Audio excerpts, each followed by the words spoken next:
Welcome to the Gay Buddhist Forum, where teachers from all schools of Buddhism offer their perspectives on the Dharma and its application in modern times, especially for LGBTQI audiences. These talks are offered freely to the world and made possible by appreciative listeners. If you would like to support our efforts to share the Dharma with underserved audiences, please visit gaybuddhist.org. There you can donate, find a list of upcoming speakers, or enjoy many hundreds of these recorded talks dating back to 1996.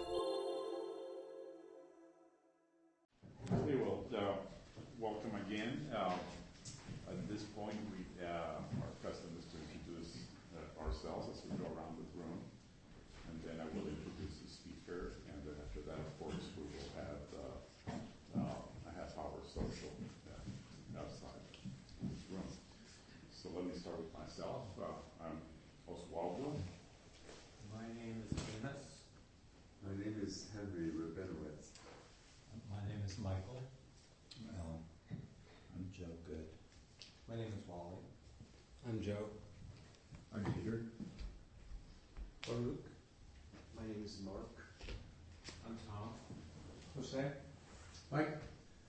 My name is Clint. I'm Jerry. My name is Roy. My name is Brian. My name is Jerry.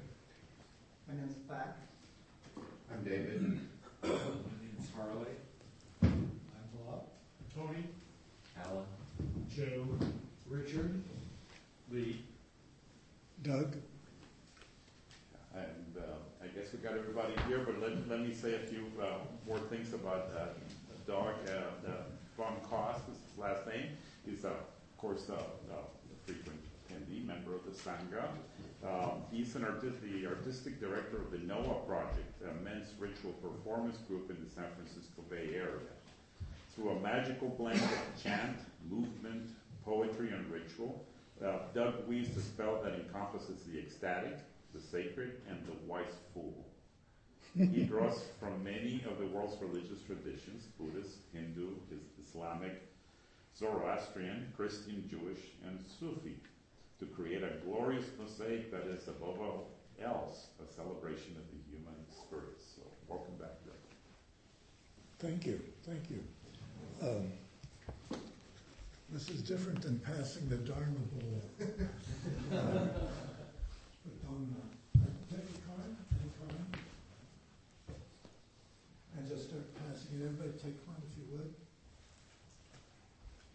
So once again, guys, I'm honored to be here. When I first walked in the room and sat down, I reflected upon all of the wise men and women over time who have sat here and offered up great teachings. I don't have that. I'm just a guy. But I do carry a lot of wisdom from poets.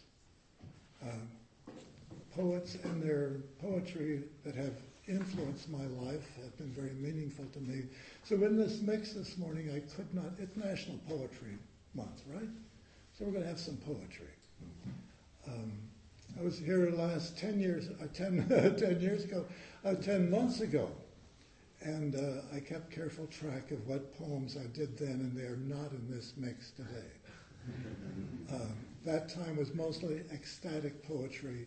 These are loaded with mystery and wisdom and compassion and passion and humor and nourishment and so on.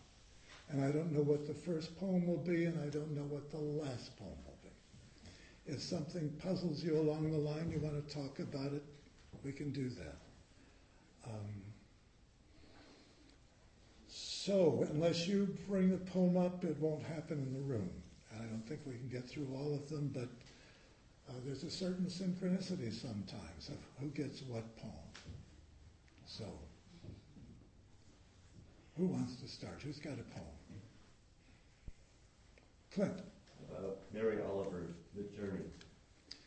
Mary Oliver, The Journey. She says, one day you finally knew what you had to do and began.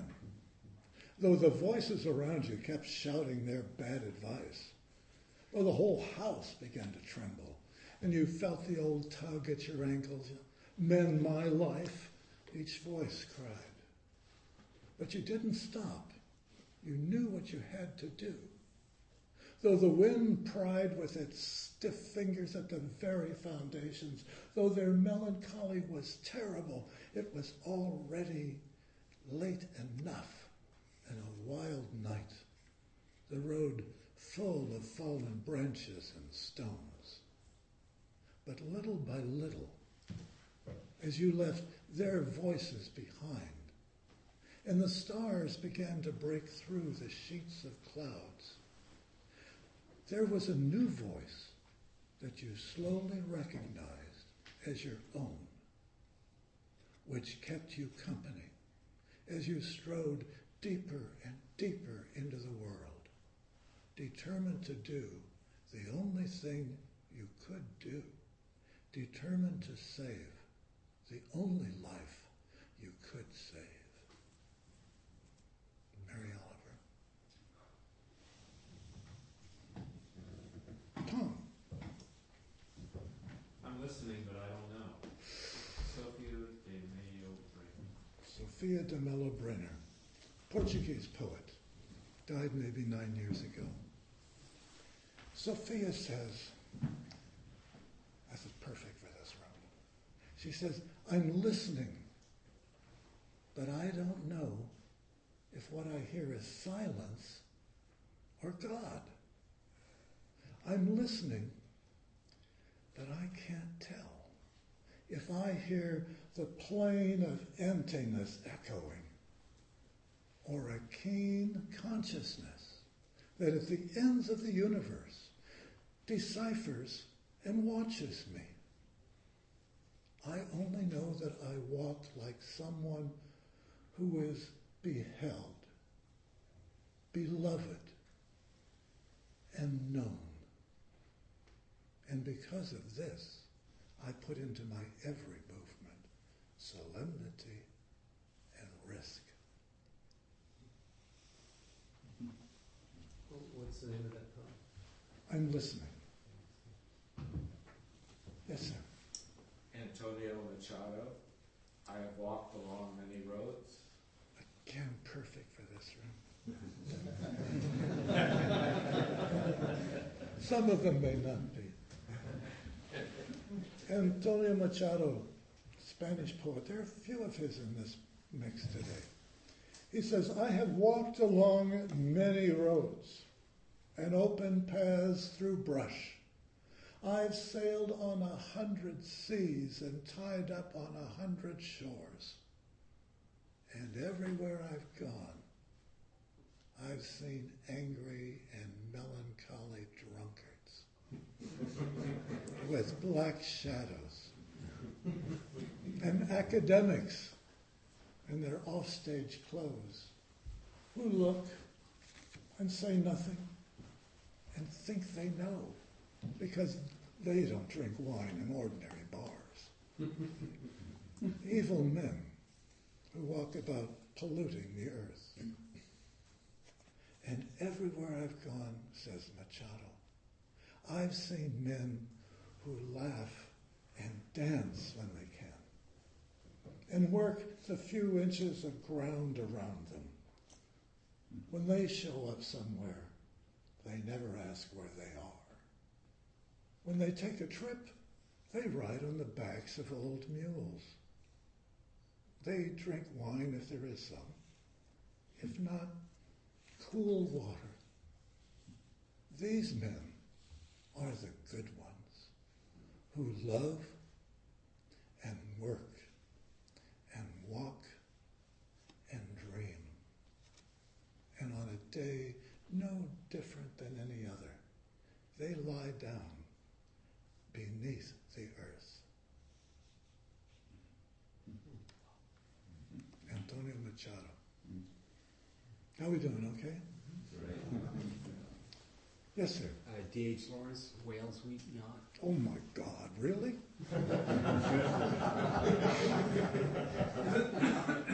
This is a huge poem. It's hardly, well, maybe it will fit in this room. Everything is in this poem.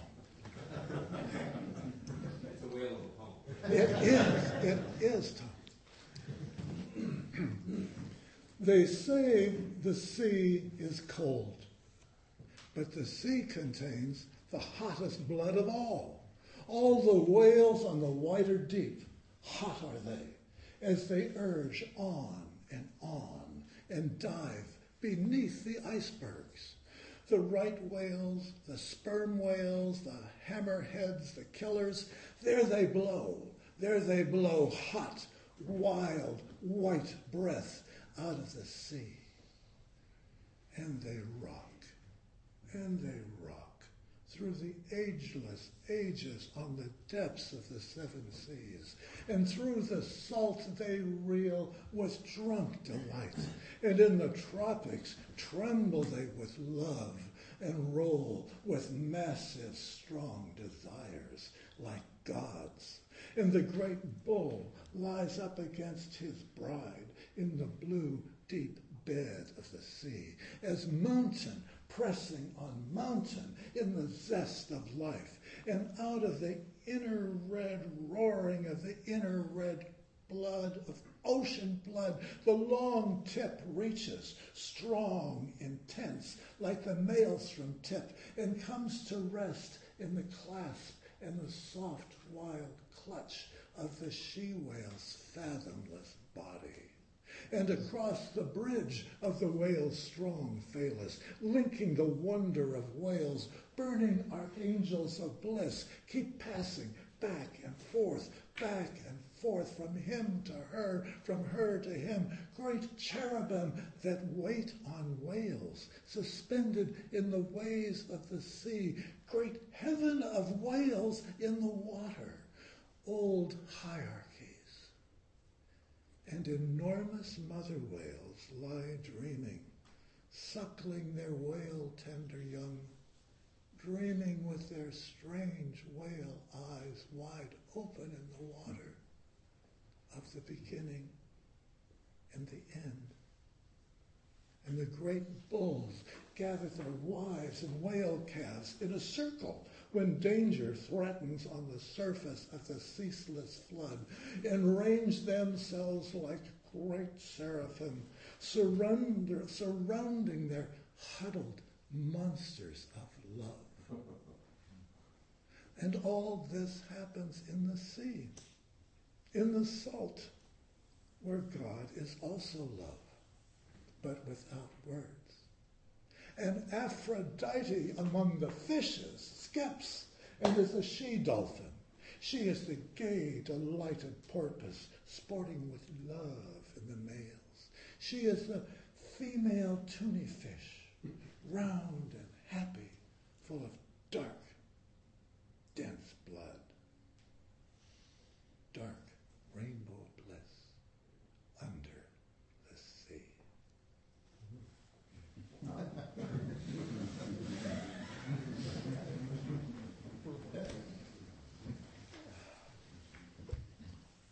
Yes. Juan Ramon Jimenez, I am not I. Yes. Yeah.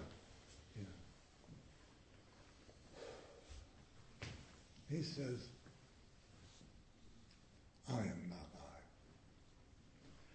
I. I am this one walking beside me, whom at times I manage to visit, and whom at other times I forget.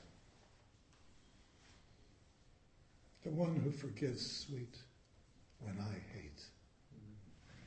The one who takes a walk when I'm indoors. The one who remains silent when I speak.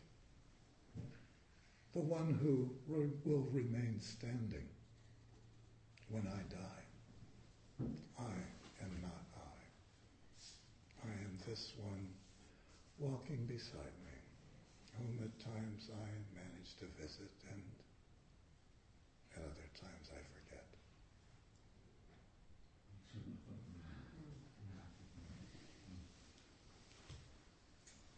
Think in ways you've never thought before, Robert Bly. Yeah. I'm glad that's in the mix. Yes. Robert Bly says, think in ways you've never thought before.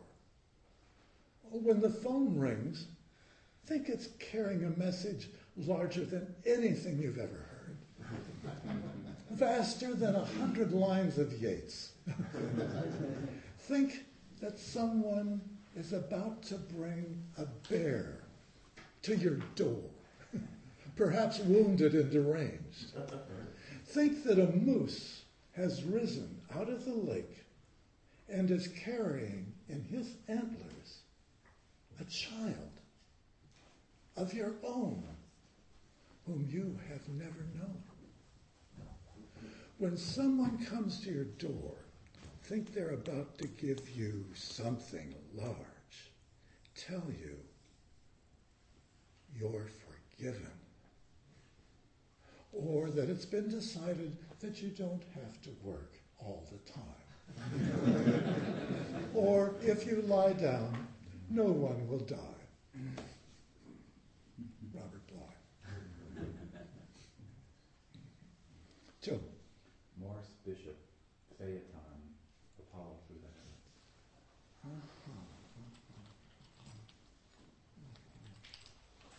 heavens. We've got all kinds of... Good job.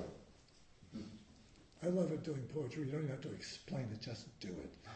And some of these images, fellas, will catch you and you'll lose the rest of the poem, and don't worry about it.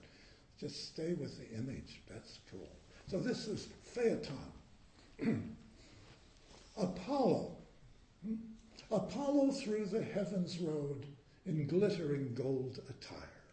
His car was bright with chrysolite, and his horses snorted fire. He held them to their frantic course across the blazing sky. His darling son was Phaeton, who begged to have a try. Well, the chargers are ambrosia fed. They barely brook control. Beware on high the crab and the bear, the serpent round the pole. Against the archer and the bear, with thy form is all unsteeled. But Phaeton could lay it on, and Apollo had to yield. So out of the purple doors of dawn, Phaeton led the horses. They felt his hand could not command, and they left their wonted courses. And out of the chariot Phaeton plunged like a falling star. And so, my boy, no, my boy, you cannot have the car.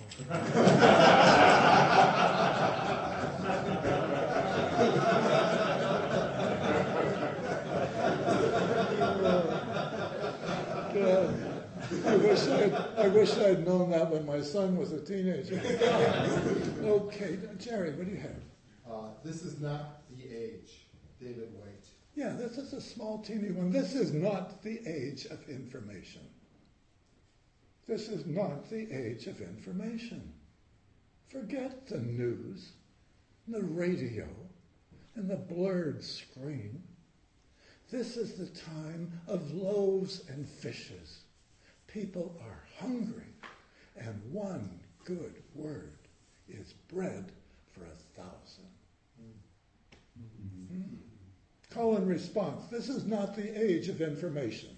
This is not the age of information. This is not the age of information. This is not the age of information. Forget the news. Forget the news. The radio. The radio. The blurred screen. The blurred screen. This is the time of loaves and fishes. This is the time of loaves and fishes. People are hungry. People are hungry. And one good word. And one good word is bread for 1,000. Is bread for 1,000. I think that's true. Yes, sir. Rilke, you see, I want a lot. Yeah. What is the human condition? Rilke, he says, you see, I want a lot. Perhaps I want everything. the darkness that comes with every infinite fall, and the shimmering blaze of every step up. So many live on and want nothing, and are elevated to the rank of prince by the slippery ease of their light judgments. But what you love to see are faces that know work and know thirst. And you love most of all those who need you, like a rake or a hoe.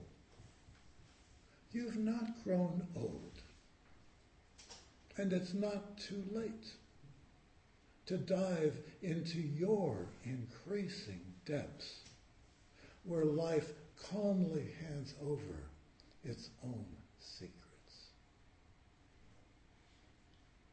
Mysterious, huh? You've not grown old, and it's not too late to dive into your increasing depths, into your increasing depths, where life calmly hands over its own secrets.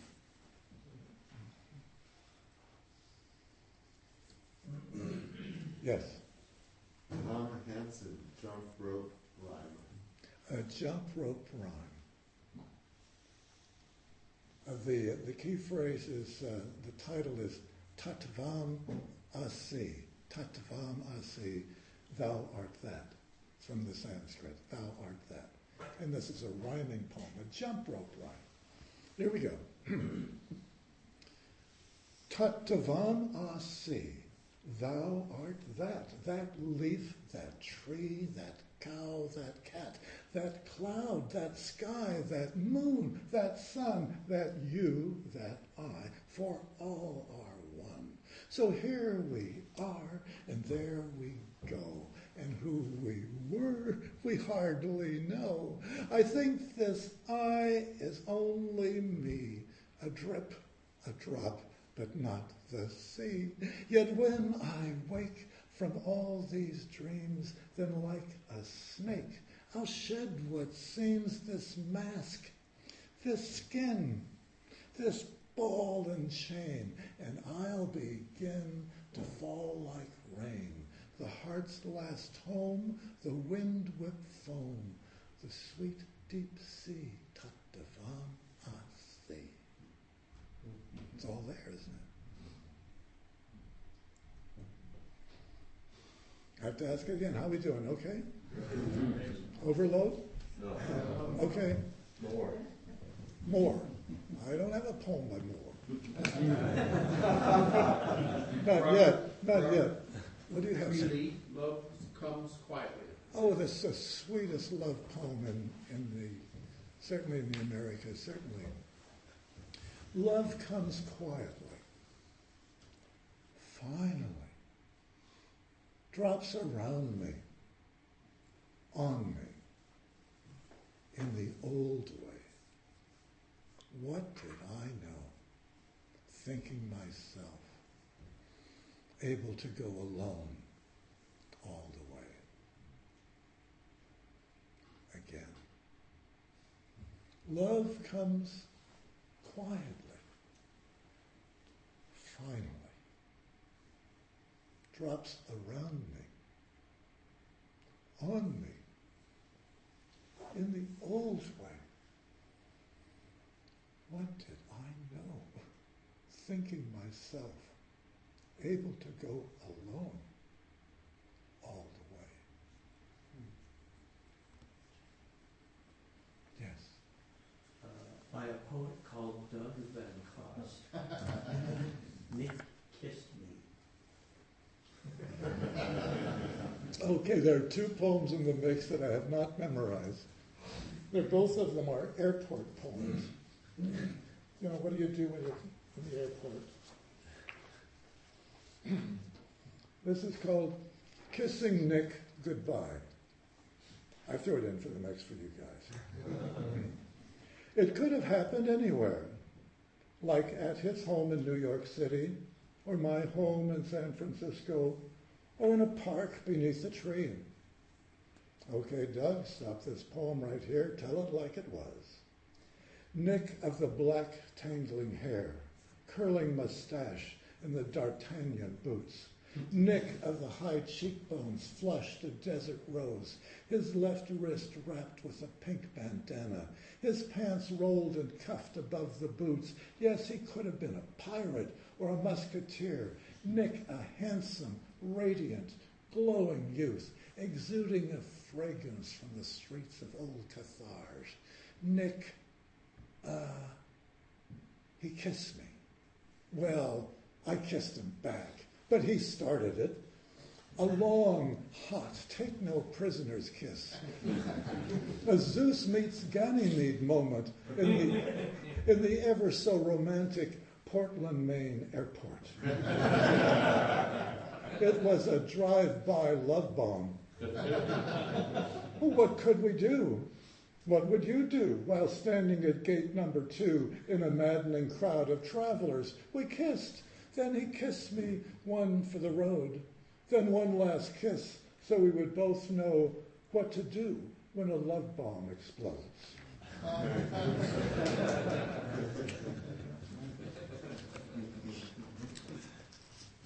The new guy, what do you got? By William Stafford, a ritual to be read to each other. Yeah.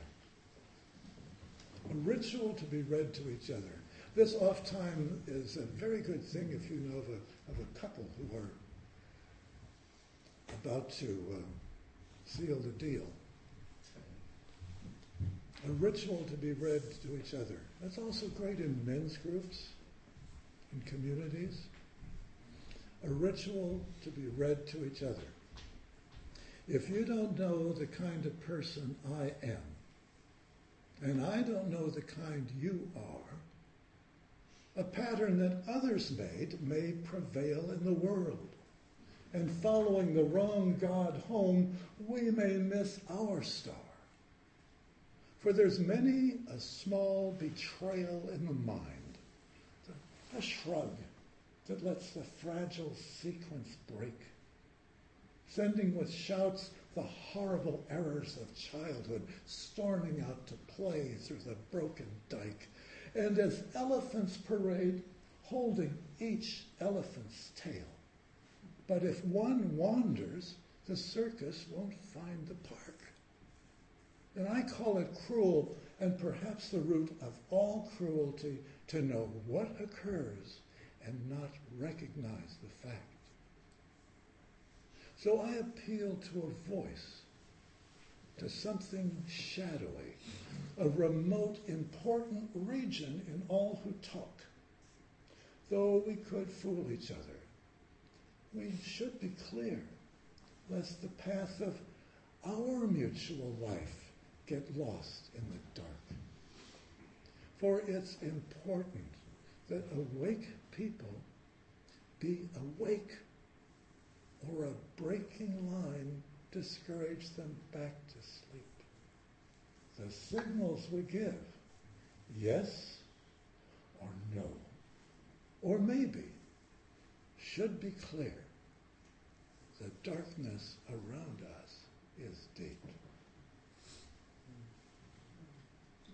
You could build a weekend around that poem. It's all there.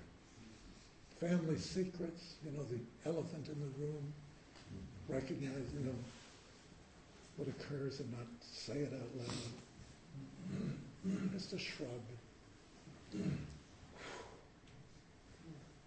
Woo, good. What do you got? On hearing a poem recited, not read, Christine Walker. Yeah, this is a curious thing. Christine Walker, who I've yet to meet, she lives up in Sebastopol. She went to an evening much like this where spoken word poetry was done. She'd never been to anything like it. And she went home and she wrote this. On hearing a poem recited, not read. She said, the poem flew at me. Little darts pricking my skin, piercing my belly, my arms, my eyes, flew at me on swift black wings, trailing a smoky blur past my ears, flew all around me, furious, then curiously quiet. No words sounded like words read from a page. They had been lifted last night, last year, flipped up, word by word, letter by letter, let fall on the tongue, dissolving like melting snowflakes, trickling down through the heart, into the belly, the fingertips, the toes, brought back through the blood, through the brain, down the throat, into the cheeks, spit out, little darts of words, great wings of words, charging the air around me. There were no words, only language. Tongue, moved by muscle and blood, the poem entered me and exited, leaving me with little points of pain and soft, feathery touches on my skin and hair, leaving me empty of words. Damn fine poem. Michael, what do you have? An inscription on a Norman crucifix. I am the great sun.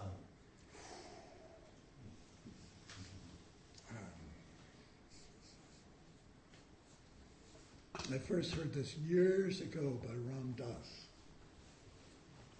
This is in the oral tradition. I don't know where it comes from. Called it an inscription on a Norman crucifix found in 1632. I am the great sun, but you do not see me. I am your husband, but you turn away. I am the captive, but you do not free me. I am the captain, you will not obey. I am the truth, but you do not believe me. I am that city where you will not stay. I am your wife, your child, but you will leave me. I am that God to whom you will not pray. I am your consul, but you do not hear me. I am the holy dove that you will slay. I am your life, but if you will not name me, seal up your soul with tears and do not blame me.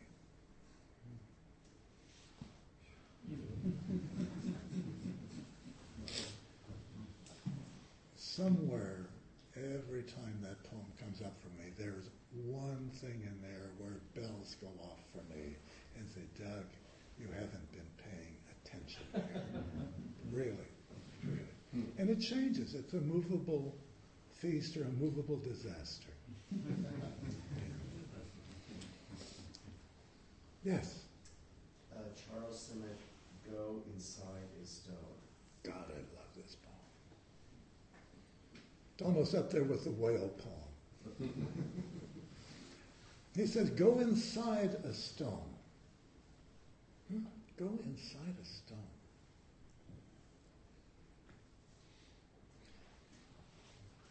Go inside a stone. That would be my way. Let someone else become a dove or gnash with a tiger's tooth. I'm happy to be a stone. On the outside, the stone is a riddle. No one knows how to answer it. But on the inside, it must be cool and quiet. Even though a cow steps on it, full weight, even though a child throws it in the river, the stone sinks slow to the river bottom, where the fishes come to knock on it and listen. I've seen sparks fly out when two stones are rubbed. So perhaps it's not dark inside after all. Perhaps there is a moon shining from somewhere, as though behind a hill, just enough light to make out the strange writings, the star charts on the inner walls.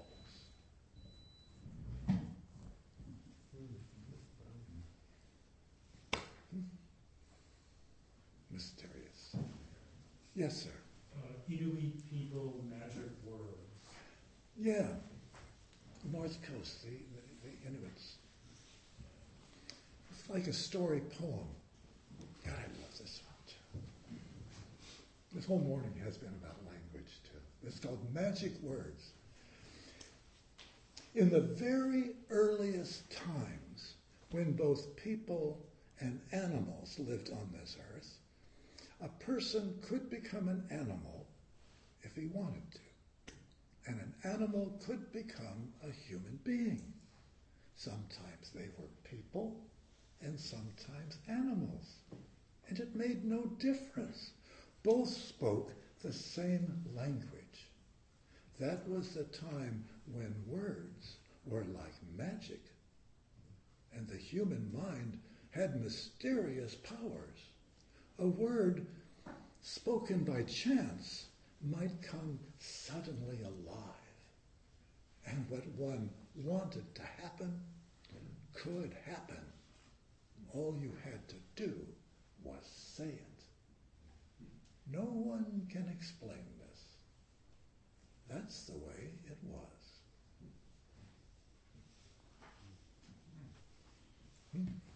Want that one again? No. Yes. Yes. I have 5 heads nodding. Yes. Magic words in the very earliest times. There's some wonderful things there. In the very earliest times, in the very earliest time when both people and animals lived on this earth, a person could become an animal if he wanted to. And an animal could become a human being. Sometimes they were people and sometimes animals. And it made no difference. Both spoke the same language. That was a time when words were like magic, and the human mind had mysterious powers. A word spoken by chance might come suddenly alive, and what one wanted to happen could happen. All you had to do was say it. No one can explain this. That's the way it was. Yes, sir. A story that could be true if you were exchanged a foolish dagger. Yeah.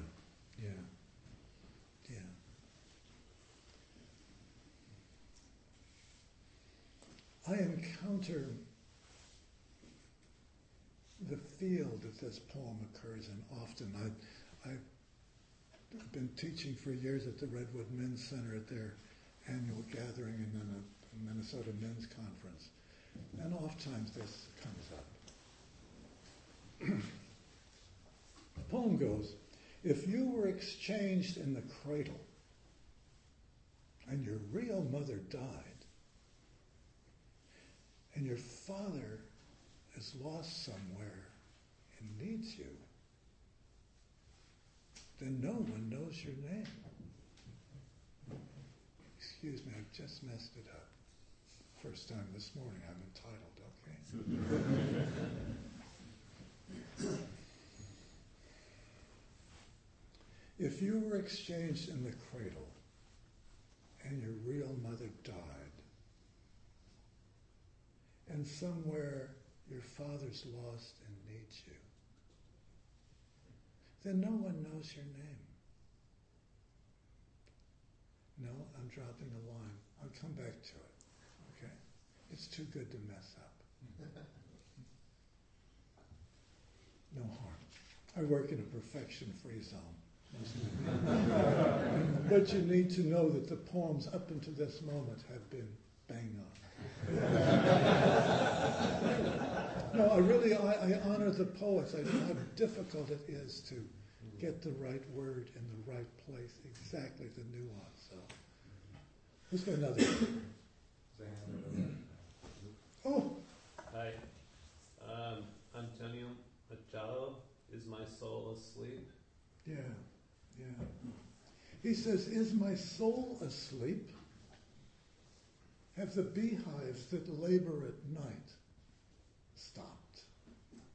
And the water wheel of thought, is it wheeling now, its cups empty, turning, carrying nothing but shadows?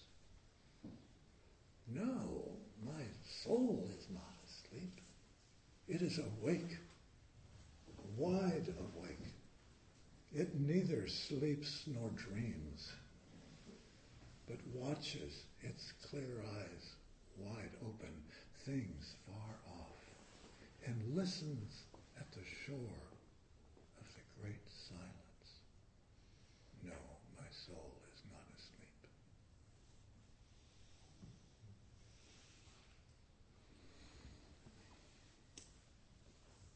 Hey, Doug, you said you had another one you had done? You said you had 2 poems that you got? I do. Do you want to reach her up? I do.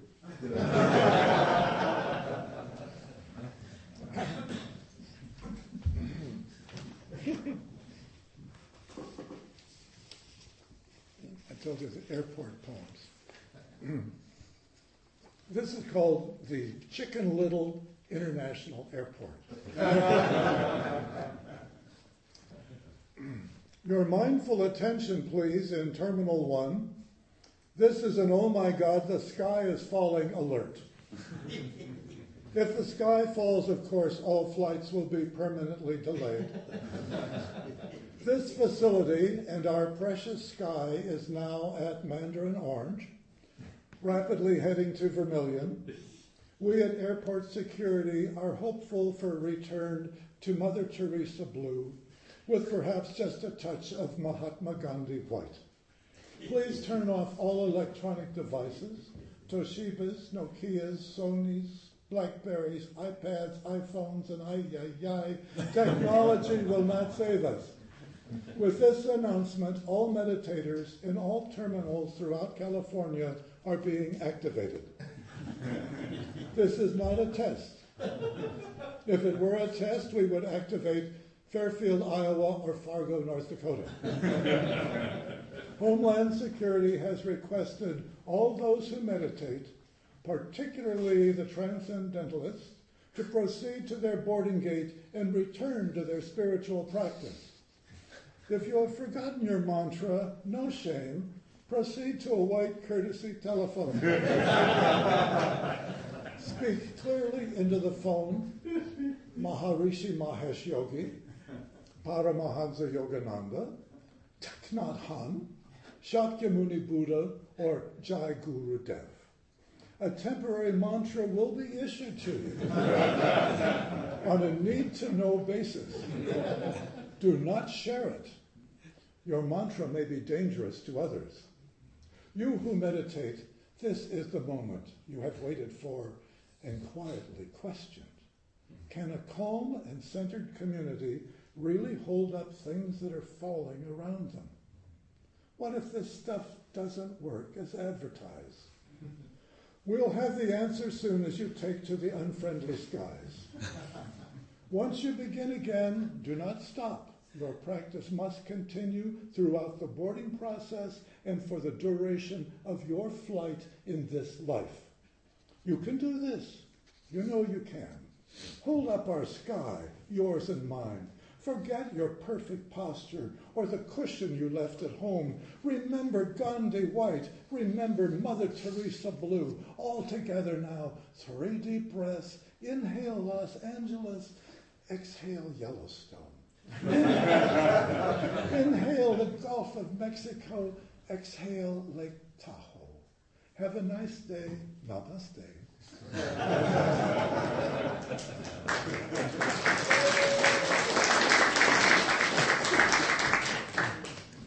that's in case I take myself too seriously. Okay. Anybody got something in front of them? By Rumi, today, like every other day. Yeah.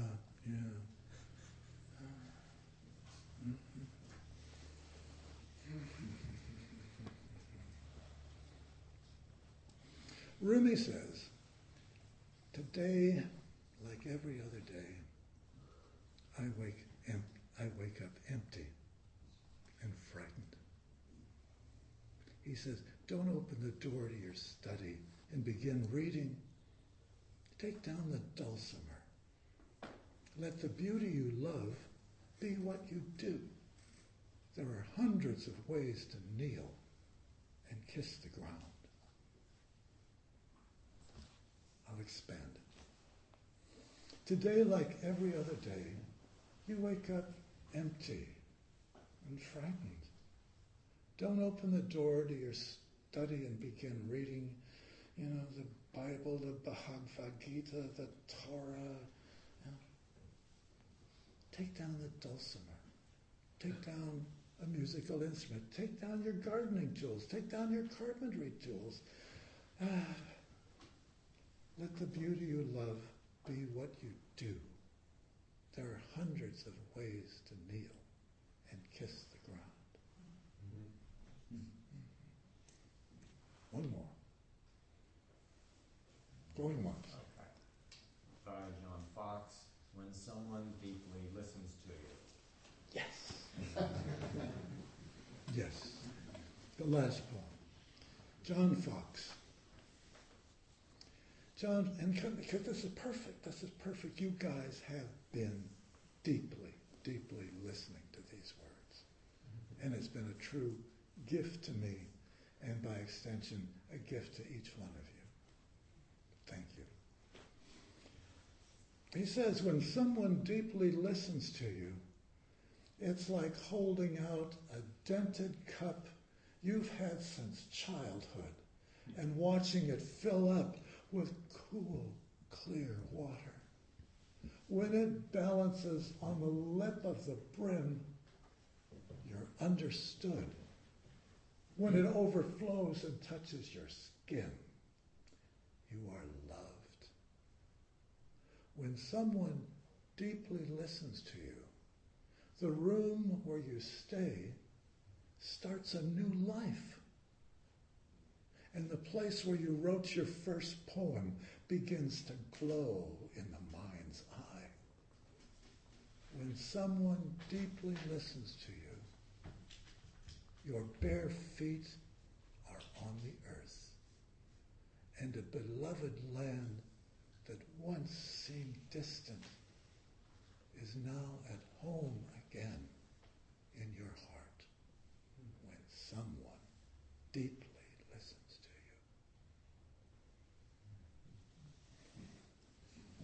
you. So we circle the wagons? Yes, anytime. Or I'm done. Well, thanks again. It's wonderful. I just need to make a comment about the poem about when poem is recited, yes, not read. Yeah. Personally, poetry to me, especially since English is not my native language, has been mostly a reading experience, and it's so wonderful to see it come alive and multidimensional. So thank you personally for that. Do we have any announcements? Harlan. Well, just thank you so much for such a wonderful hour, and so much. Thank you. I'd just like to mention that this is Earth Day days. I guess the official day is Monday that people are celebrating. I was over at Spirit Rock yesterday, and if any of you have not been there, it's just a glorious place to visit. And I brought a bunch of programs and schedules for treats, and they have day programs for Saturdays, Sundays, and some evenings.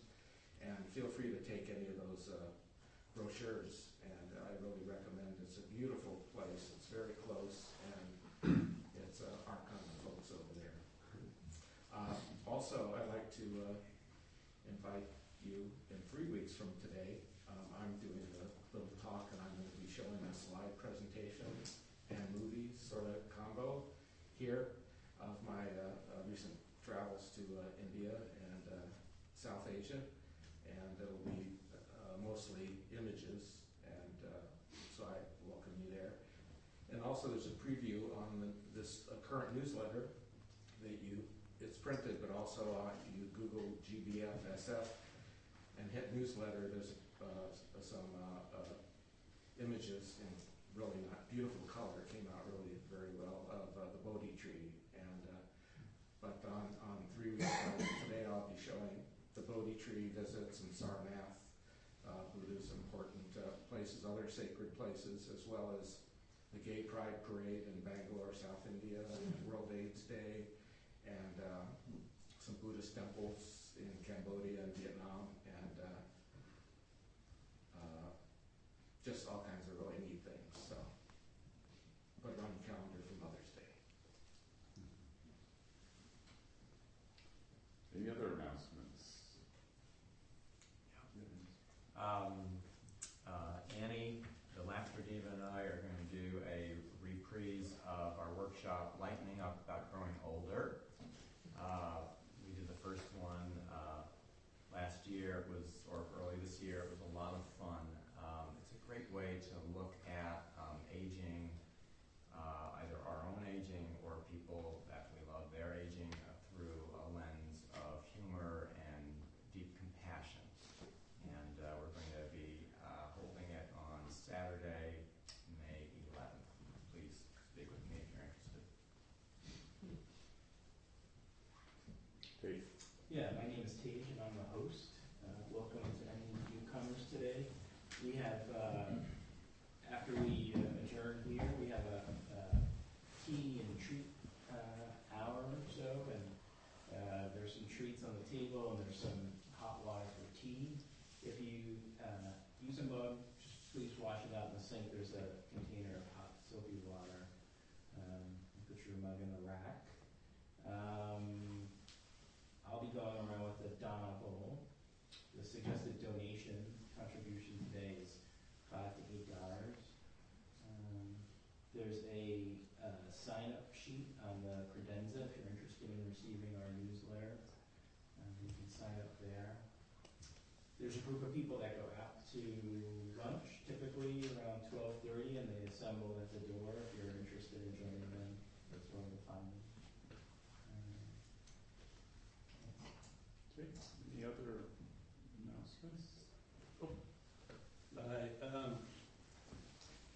my name is Baruch, and I'm going to be co-leading a day-long workshop in Alameda on death, dying, and mindfulness. It's going to be on the 19th of May, and I'll post something on the GBF site. So if you live in the East Bay and you want to come, that'd be great. Just a question, Doug, do you want these over here? Do you want these cards back? That would be good if you could. I'll just. With the basket room? Why not put the basket on the good answer? That's good. And don't put money in that one. Put the money in All right, so it's time for the dedication of merit. And Doug, would you, No. it strikes me that you can be, if you choose, otherwise I'll be happy to read it. Please, you read it. Please, you read it. I got enough on my face.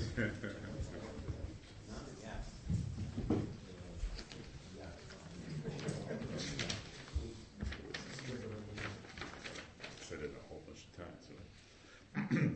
By the power and truth of this practice, may all beings have happiness and the causes of happiness. May all be free from sorrow and the causes of sorrow. May all never be separated from the sacred happiness which is without sorrow.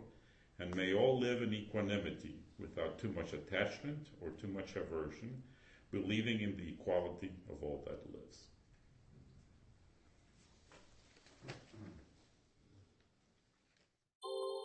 Thank you for listening to the Gay Buddhist Forum. If you would like to hear several new talks per month and be notified of upcoming speakers so you can participate live, please subscribe to this podcast. like us on Facebook, and join our mailing list by visiting gaybuddhist.org.